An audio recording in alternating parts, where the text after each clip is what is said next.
In this video, I'm going to go over a 1 minute pattern that is extremely powerful, and this pattern works whether markets are trending, whether they're ranging.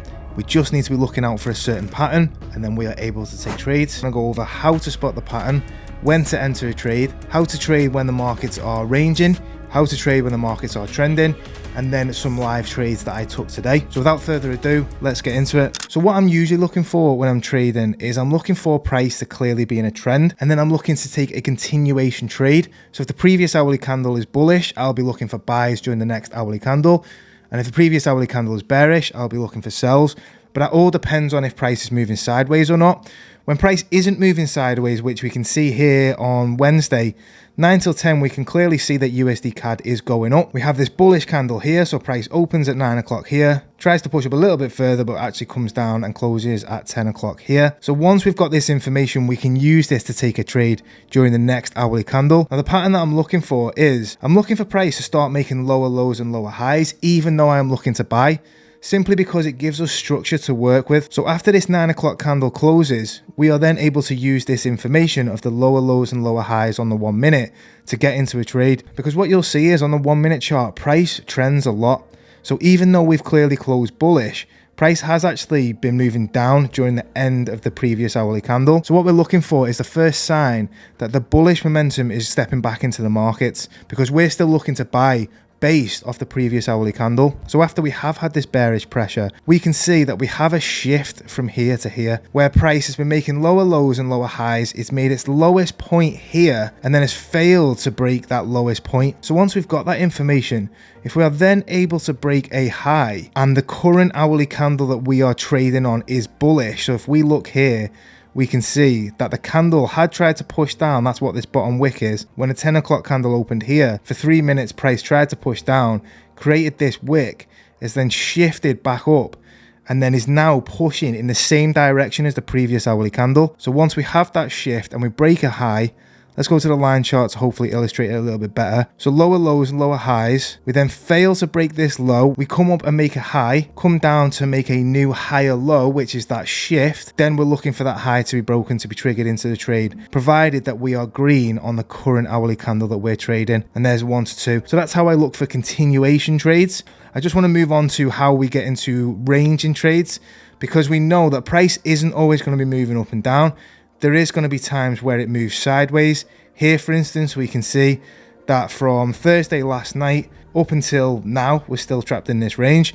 Price is moving sideways. Now, what we want to be able to do is we want to be able to take advantage of when price does this, because it does do it a lot. So when price is in these ranges, we can see that we are bouncing from support and resistance, moving sideways. So what we're looking for when price gets to an area where it's rejected from previously, even though we have closed bullish here from the 7 till 8 candle, I wouldn't be looking for a continuation at this point, just because we can see that price has rejected from here previously. So when price is doing this, we need to either wait for price to break out of the range or look for the shift pattern. But this time, instead of looking for it in the same way that we have just closed, we're looking for it in the opposite direction. So it's a reversal. Now this is pretty much basic support and resistance trading. However, on the 1 minute chart, I have to wait for this pattern to show. Otherwise, I can't take the trade. And what I don't want to see on the 1 minute chart is price just moving sideways. I want to see we're clearly pushing into that area where price is rejected from previously.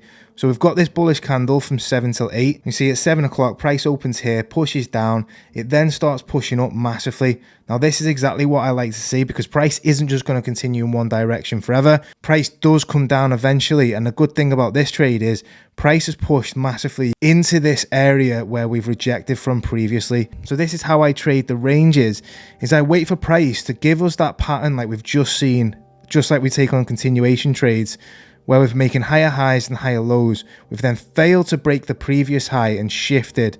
Again, let's go to the line chart to illustrate. Higher highs, higher lows, highest point here. Here's the higher low, then lower high, and then break of that low. So when the 8 o'clock candle opens, we can see that price makes a top wick and then pretty much immediately breaks the previous low. Now, when I take continuation trades, I know to wait for the current hourly candle to be in my direction in order to take a trade. Now, we can do that with reversal trades. So we can see here at 8 o'clock, price did make a top wick, small top wick, but then came down and was bearish when we took the sell. However, what I like to do is I like to use currency strength just to make sure that we're not just trying to get into reversals all the time. Because if the British pound is strong, it makes no sense to sell here, even though we're pushing into an area of rejection, because as we know, price can come into areas of rejection and then continue through, exactly like it did a few hours later. So we want to have that extra confluence of the British pound is bearish. So what I'll do is, as I'm waiting for this trade to line up, which was yesterday at 8 AM, I'll go to Great British Pound Japanese Yen, for instance, and I'll wait to see what price is doing on the British Pound Japanese Yen. Now this actually gives us a very similar pattern than on GU. We can see we're making higher highs, higher lows. We've then shifted. It's not quite as clear because we have got these wicks, but if we go to the line chart, we can see we have got that shift, which is exactly what we're looking for. However, there isn't really any areas of rejection. So I'm not that interested in the pattern. I'm more interested in seeing price go down, which we can see as soon as 8 o'clock opens, price goes down just like it does on GU. So once we've got this confirmation that the British pound is potentially weak, we are able to take a reversal trade. Because if we think about it from this point of view, price is pushed into an area where it's rejected from previously. We've then got that lower high shift. We're bearish on the British pound, we break that low, and then the risk management is a little bit different on this than it is on continuation trades. With continuation trades, you know that I like to go for a 1 to 2 every time, and I move stop loss to break even at 1.5, whereas we're able to take advantage of the range on these reversal trades. So instead of just going for a 1 to 2, what I will do is at 1 to 1, I'll move stop loss to half risk. So we're on a 4 pip stop loss now. I'll be watching this trade, and then you can see within 4 minutes we get to a 1 to 1. At that point, I'll move stop loss to half risk, which means that if price does come back against us, we're losing 0.5%, not the full risk, 1% if that's what you're risking. And then what I'll do is at 1.5 is I'll move stop loss to break even. And then what I'll do if we got to 1 to 2 is I'll take half off. So let's say we've got a 5 lot size.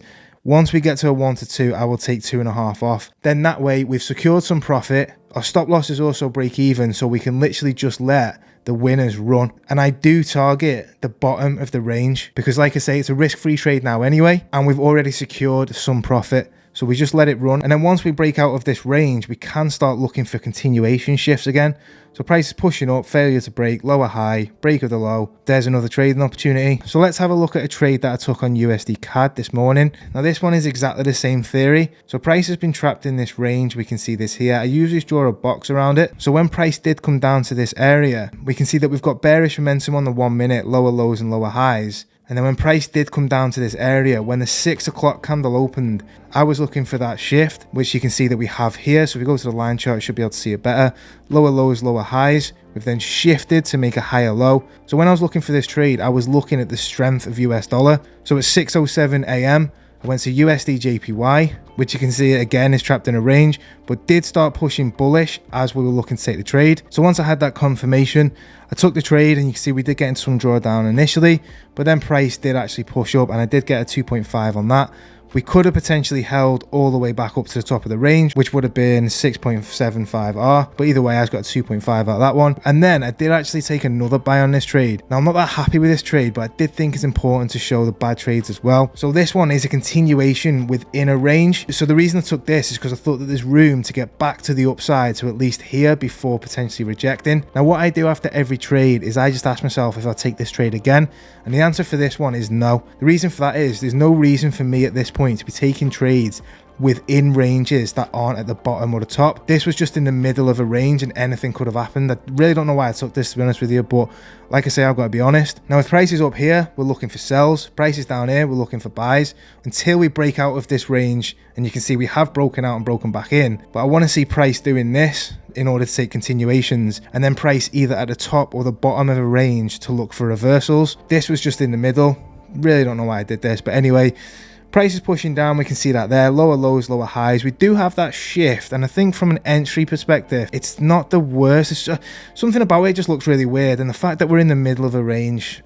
Anyway, price pushing down, we then have that shift. So once we break this high, I was triggered into this trade. Now one thing that helped with this one is if we look at 810 and we look at the strength of USD, you can see that USD is in an uptrend, and at 810 we do have a bullish candle.